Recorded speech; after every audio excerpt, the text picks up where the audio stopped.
Hazreti İmam Muhammed Gazali rahmetullahi aleyh şolay diye o ahlakın alamatlarını ulemalarımız şöyle deydi diye. Yekune kethiral haya, bir eymençli olmak adam, yani bir hayalı olmak,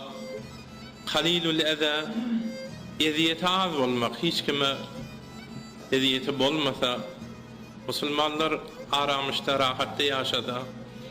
Kethirus salah, bedeninden emeller, o emeller döreyen bolsa, teleki emellerin ağacı bolmasa, sadukil lisan, dili mıdam doğru sözlü, halilul kelam, kan keblep de duran yok,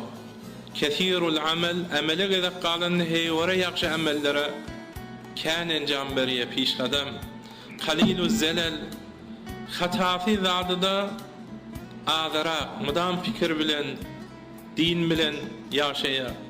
halilul fuzuli, ezafe zatları, ezafe kebleri zatları da bunun al, birrun vasul, heyvara bir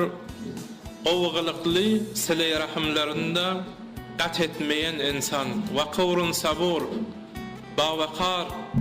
cidamli, şakurun halim, Huday Teala'sından qadrdani ediyen yimşak adam, afif, pakdaman adam, şefik, mehriban adam, la la'ane ve la sebbab, halka nifrin edip dani, hey sana ölüm bolsun deyip duran adam da değil, halka bir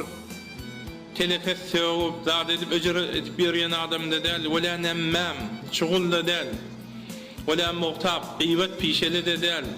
ve la acul, hey eden işlerinde